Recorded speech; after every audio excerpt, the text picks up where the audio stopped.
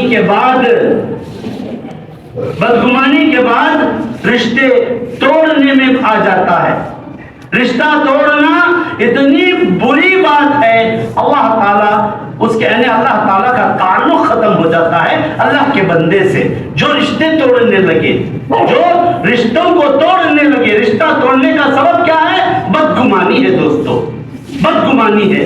اسی لیے اپنے آپ کو، اپنے گمان کو، اپنی سوچ کو کسی سامنے والے کے سلسلے میں آپ بھلے اچھی سوچ نہ رکھیں، خاموش رہیں، یہ بہتر ہے۔ زبان اگر کھولیں گے تو آپ بدگمانی کا شکار ہو جائیں گے اور ساتھ میں آپ الزام لگا دیں گے، اور الزام لگانے کے سلسلے بدلے میں آپ گنہگار ہوں گے اور جہنم کی آگ میں جلنا پڑے گا۔ میرے بھائیوں، بدگمانی جو ہے، بدگمانی رشتوں کو توڑ دے گی، بدگمانی اچھی عادت کو ختم کر دے گی، بدگمانی آدمی کو، نیک آدمی کو برا بنا دے گی۔ بدگمانی نہیں ہونی چاہیے۔ اگر آپ ممکن ہے، ہو سکتا ہے کہ کسی قسم کی بدگمانی دل میں پیدا ہو رہی ہے، تو آپ براہ راست جس آدمی کے سلسلے میں آپ بدگمان ہیں، آپ ڈائریکٹ اس کے سامنے آپ کی بدگمانی دور کر سکتے ہیں۔ ہمارے پاس کیا ہے؟ بدگمانی خود جا کر ڈائریکٹ کلیئر نہیں کرے گا، آدمی دوسروں کو پوچھے گا، دیکھو میں کہیں کو گیا تھا، پوچھو، انہوں کہیں کو قرض لے کو دینے کا ارادہ نہیں کرے، پوچھو، تو دوسروں کو لگائے گا۔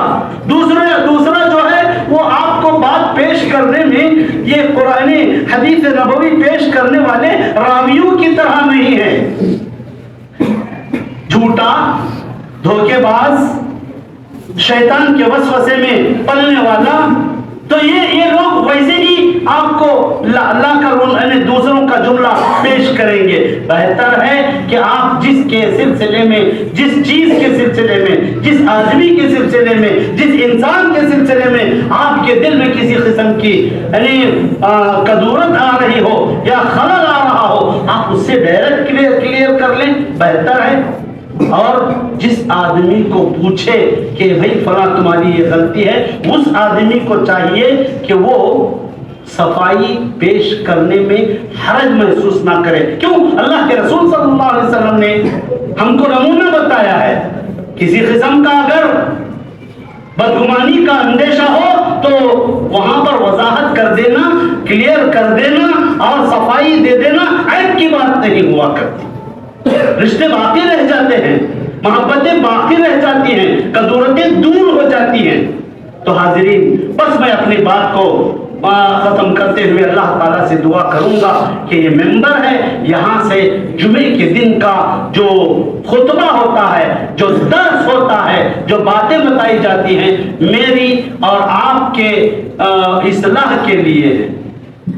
اس کو سننے کے بعد، قرآن مجید کی آیت سننے کے بعد، یہاں سے اس ممبر سے کہانیاں نہیں سنائی جائیں گی، قرآن مجید کی آیت بتائی جائے گی اور اس کی تفسیر، پیارے نبی صلی اللہ علیہ وسلم کی حدیث اور سنت بتائی جائے گی اور اس کی تشریح بتائی جائے گی۔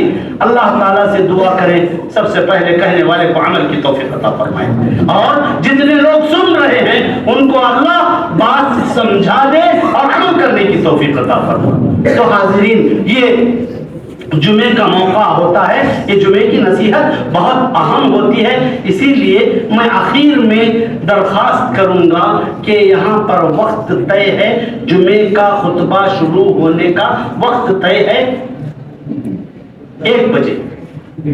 1 بجے خطبہ شروع ہوتا ہے، 1 بجے فکس ہے۔ تو آپ کم از کم اس ممبر پر خطیب کے آنے سے پہلے جتنے لوگ اب جمع ہیں وہ سب آ جائیں۔ آپ کے پاس آج گھڑی کا سلسلہ ختم ہو گیا ہے، لیکن موبائل میں آپ کا ٹائم اپڈیٹ ہے۔ آپ سیٹ کریں یا نہ کریں، آپ کے پاس موبائل ہے، آپ وقت دیکھ کر وقت سے پہلے آئیں تاکہ جمعے کا پورا ثواب آپ کو ملے۔ کتنا ثواب ہے؟ وہ جمعے کا ایک خطبہ دینا پڑے گا کہ سرخ اونٹ، پہلے جمعے کے خطبے کے لیے مسجد میں اول وقت میں آنے والے کے لیے ایک سرخ اونٹ کی قربانی کا اجر و ثواب ملے گا۔ تو ہم لوگ اس سلسلے میں معلوم رکھ کر بھی کیوں دیر سے آتے ہیں؟ اتنا بڑا ثواب تو ہم کو سے بڑے گنہگار، ہم اس لیے تھوڑی بڑے گنہگار ہیں کہ وہ سرخ اونٹ قربانی میں دے اور نیکیاں حاصل کریں۔ ہماری تو چھوٹی چھوٹی نیکیاں ہیں، غلطیاں ہیں۔ آدمی غلطیوں کو، گناہوں کو معمولی نہ سمجھے، معمولی نہ سمجھے۔ بس میں اپنی بات کو ختم کرتے ہوئے اللہ تعالیٰ سے دعا کرتا ہوں، اللہ تعالیٰ بدگمانی سے بچائے، اور اللہ تعالیٰ ہم تمام کو بدگمانی کے ذریعے جو چیزیں بدگمانی کے پیش خیمہ ہوتی ہے اور اس کے بعد جو بڑے بڑے معاملات ہوتے ہیں اس سے خاندان برباد ہو جاتے ہیں۔ اللہ تعالیٰ ایسی بری لعنت سے ہماری حفاظت فرمائے، اور اللہ تعالیٰ جب تک دنیا میں زندہ رکھے اللہ کی کتاب کو ہمارے لیے نجات سمجھ کر پڑھنے کی توفیق عطا فرمائے، اور اس میں جو نصیحت ہے اس کو جاننے کی توفیق عطا فرمائے اور عمل کی توفیق عطا فرمائے۔ اقول قولی ھذا استغفر اللہ لی ولکم ولسائر المسلمین۔